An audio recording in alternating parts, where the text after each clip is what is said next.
Velkommen til TV2 Nyhederne. I dag skal vi snakke om den græske gældskrise. Grækenlands gældskrise er en del af den europæiske gældskrise, der blev udløst af den store recession. Grækenland blev ramt særligt hårdt på grund af strukturelle svagheder i økonomien, kombineret med mange års gældsætning, som følge af konstante underskud i statsregnskabet. De fleste kender nok Grækenland for sol og gode sandstrande, men den græske økonomi er ikke så solbeskinnet overhovedet. Faktisk er den græske økonomi så dårlig, at havde Grækenland været en virksomhed, så var den for længst gået konkurs.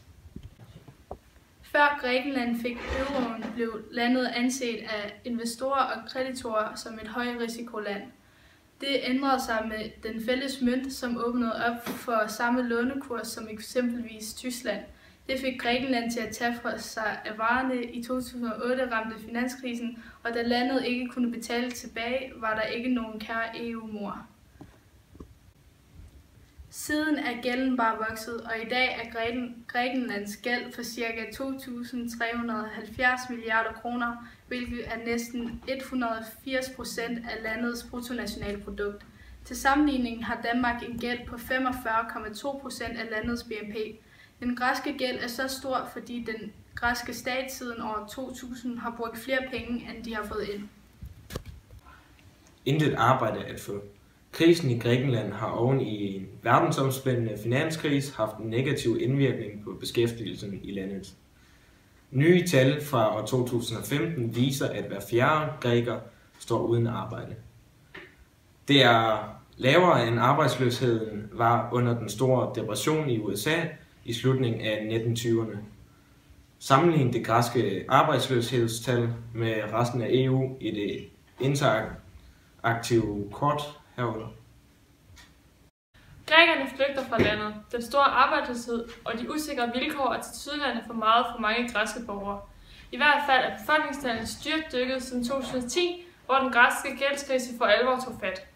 Bemærk, at tallet rent faktisk var stigende, ellers flugten fra moderlandet gør det nu sværere for Grækenland at bekæmpe krisen.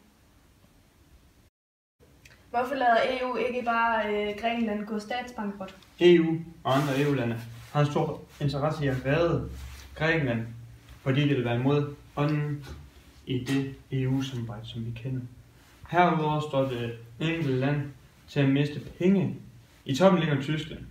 Der kan man miste mere end 334 millioner kroner ifølge Nationalbanken.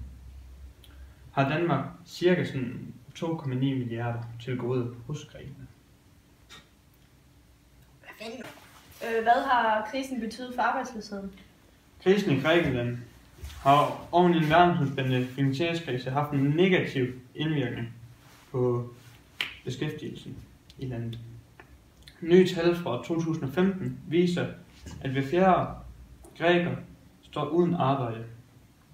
Og det er lavere end arbejdsløsheden, som var under den store depression i USA i slutningen, altså i 1920'erne.